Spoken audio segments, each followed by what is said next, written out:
आखिरकार बर्फ पिघलने लगी। इलेक्शन की मुतफिका तारीख पर हुकूमती इत्तेहाद और पीटीआई मुज़ाकरात के लिए एक मेज पर आ गए। मुज़ाकरात का दूसरा दौर आज होगा। मुज़ाकरात के पहले दौर में तहरीक इंसाफ के मुस्ताफी अरकान की बहाली की शर्त, ऑपोजिशन लीडर का ओहदा भी मांग लिया। मई में कौमी असम्बली और दोनों सूबाई असम्बलियों की तहलील का मुतालबा। हुकूमत ने पीटीआई से मुतालबात की हतमी फहरिस्त तहरीरी शक्ल में मांग ली। जराए का कहना है कि एक दिन इंतखाबात के लिए आइन में तरमीम जरूरी है। आइन में तरमीम के लिए तहरीक इंसाफ का ऐवान में होना नागुज़ीर है।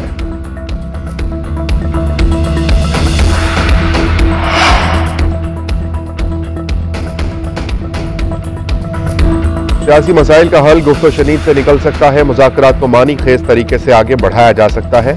बातचीत को ताखीरी हरबे के तौर पर इस्तेमाल नहीं किया जाना चाहिए। पीटीआई रहनुमा शाह महमूद कुरैशी की मीडिया से गुफ्तगू। वजीर खजाना इसहाक डार कहते हैं कि आइन में रहकर ही मामलात को हल करना है। पीटीआई के मुतालबात इत्तेहादियों के सामने रखेंगे। यूसुफ रजा गिलानी ने कहा कि हमारी कोई डिमांड नहीं है। तहरीक इंसाफ के मुतालबात सामने आने के बाद क़यादत से मशवरा करेंगे। तहरीक इंसाफ के मुतालबात 20 साल से सबके सामने हैं। इन मुतालबात का कोई सरपाव नहीं होता। साबिक वज़ीर आज़म नवाज शरीफ की लंदन में मीडिया से गुफ्तगू। बोले कि अल्लाह ताला का बड़ा एहसान है कि उसने अपने घर बुलाया। पाकिस्तान की सलामती के लिए खुसूसी दुआएं की।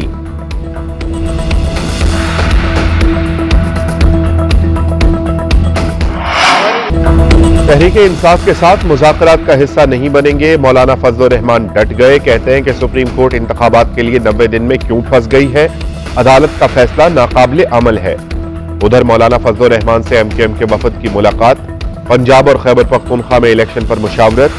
फजल रहमान बोले कि मुल्क में इंतखाबात एक ही दिन होंगे। पार्लिमान को कोई डिक्टेट नहीं कर सकता। पार्लिमान का फैसला तमाम इदारों को काबिल कबूल होना चाहिए। पीटीआई के वजूद को तस्लीम नहीं करते।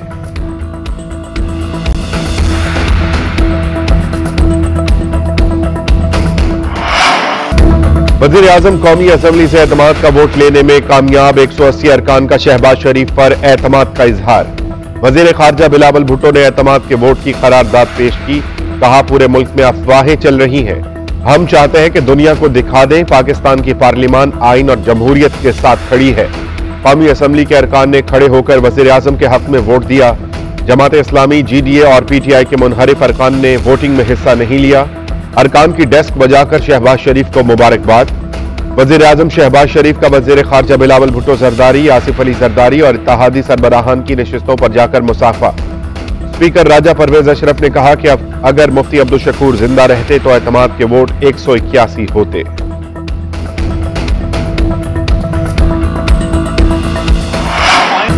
तीन रुकनी बेंच का फैसला नहीं मानते। मुझे घर भिजवाना है तो 1000 बार जाने को तैयार हूं। ऐवान का मान नहीं तोड़ूंगा। वज़ीर आज़म शहबाज शरीफ का कौमी असम्बली में दबंग खिताब। कहा कि आइन बनाना पार्लियामेंट का इख्तियार है। अदलिया को आइन दोबारा लिखने का कोई इख्तियार नहीं। यह सीनाजोरी है। पार्लियामान की आइनी हुदूद की हैसियत को चैलेंज किया जा रहा है। पार्लियामान के इख्तियार को दुनिया की कोई ताकत नहीं छीन सकती। यह नहीं हो सकता कि पार्लियामान कानून बनाए और अदलिया तोड़ दे। पार्लियामेंट सुप्रीम है, उसका फैसला कबूल करना होगा। पीटीआई से मुज़ाकरात में 1 पॉइंट एजेंडा, एक ही दिन इलेक्शन होगा। वज़ीर आज़म की साबिक चीफ जस्टिस साकिब निसार पर तनकीद। 2018 के इलेक्शन में धांधली की तहकीकात का मुतालबा। कौमी असम्बली ने पंजाब और खैबर पख्तूनख्वा में इलेक्शन के लिए फंड्स देने की तहरीक फिर मुस्तरद कर दी। वज़ीर दिफा ख्वाजा आसिफ कहते हैं कि 3 जज जो सहूलत कर रहे हैं, हमें उनका फैसला मंजूर नहीं। जिस तरह डिक्टेट किया जा रहा है यह भी मंजूर नहीं।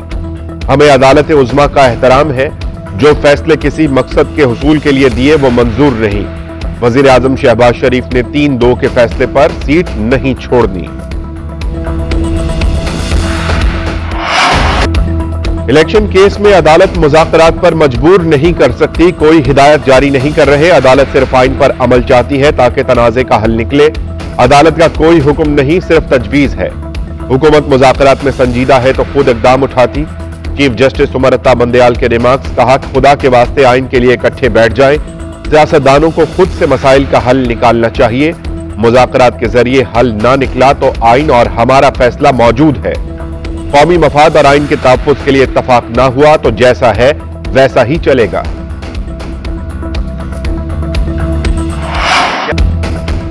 इंतखाबात सियासी मसला है, सुप्रीम कोर्ट को इसमें जल्दी नहीं करनी चाहिए। पीटीआई ने मुज़ाकराती कमेटी तश्कील दी है, हुकूमत ने भी कोशिश की है, ये मुस्बत पेशरफ्त है। इस बंद गली से निकलने का रास्ता सियासतदानों के पास है। अमीर जमात इस्लामी सिराजुल हक की जीएनएन से गुफ्तगू, कहा बंद गली से निकलने का रास्ता ना सुप्रीम कोर्ट के पास है ना किसी इदारे के पास। इस बात का एहसास पीडीएम और पीटीआई को हो चुका है। इलेक्शन एक या दो जमातों का मसला नहीं बल्कि तमाम सियासी जमातों का मामला है।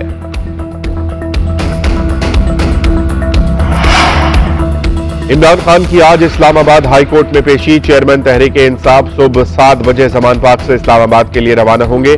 कारकुन भी कप्तान के हमरा होंगे। इस्लामाबाद में भी इस्तकबाल की तैयारियां मुकम्मल। चेयरमैन तहरीक-ए-इंसाफ ने ट्विटर पैगाम में लिखा कि मेरे खिलाफ मुकदमात इस बात की तस्दीक है कि यहां जंगल का कानून है। खुद को कानून से बालातर समझने वालों ने मेरे खिलाफ गद्दारी के मुकदमात दर्ज करवाए।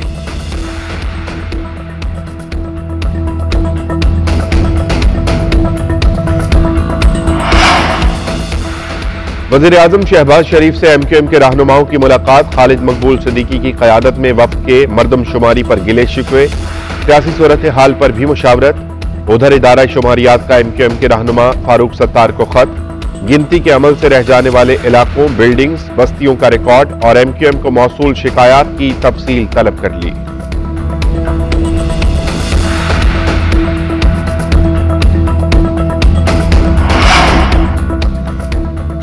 पंजाब इंतखाबात में नून लीग ने किसी उम्मीदवार को टिकट जारी नहीं किया। लाहौर में 30 हलकों में 923 उम्मीदवार मैदान में आ गए। शेर का इंतखाबी निशान किसी के पास नहीं। हमजा शहबाज को कश्ती और मोर के निशान, जबकि मरियम तनूर अलॉट कर दिया गया।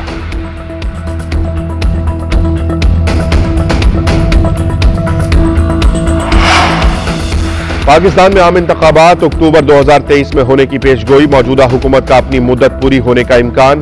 इकोनॉमिस्ट इंटेलिजेंस यूनिट ने पाकिस्तान कंट्री रिपोर्ट जारी कर दी। सियासी अदम इस्तेहकाम, सिक्योरिटी, मुआशी कमजोरियां बड़े मसाइल करार दे दिए गए। रिपोर्ट के मुताबिक महंगाई, टैक्सेस का बोझ बढ़ने से मौजूदा हुकूमत मकबूलियत खो चुकी। डिफॉल्ट से बचने के लिए नया IMF प्रोग्राम लेना पड़ेगा। डॉलर 2023 में 291 रुपए, साल 2025 में 302 रुपए तक जाने की पेशगोई। शरह सूद भी मजीद 2% बढ़कर 23% होने का इम्कान। रवा साल महंगाई 30.3%, अगले साल कम होकर 20.8% पर आ जाएगी। वफाकी हुकूमत का सानहा कंबल स्वात के मुतासरीन के लिए माली पैकेज का ऐलान। शहदा के खानदानों को 20-20 लाख रुपए, जख्मियों को 5-5 लाख रुपए मिलेंगे। वफाकी काबीना ने मुतासरीन के लिए इमदाद की मंजूरी दी थी।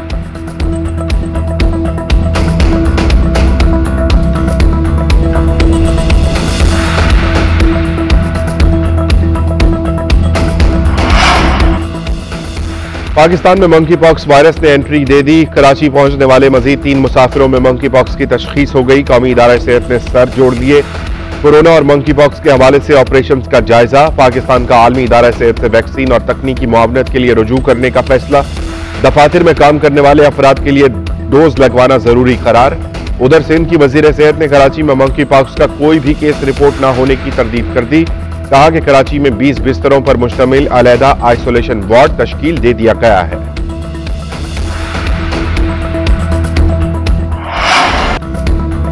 बारिश बरसाने वाला सिस्टम पाकिस्तान में दाखिल हो चुका। ठुल, काजी अहमद समेत सिंध के कई इलाकों में जल थलेग। जहानिया समेत पंजाब में भी रिमझिम। बलूचिस्तान के साहिली इलाकों में मूसलाधार बारिशों की पेशगोई। सिंध में भी अर्बन फ्लडिंग का खदशा। 5 मई तक माहीगीरों को समंदर में जाने से रोक दिया गया। गिलगित बल्तिस्तान, खैबर पख्तूनख्वा और कश्मीर में भी बादल बरसेंगे।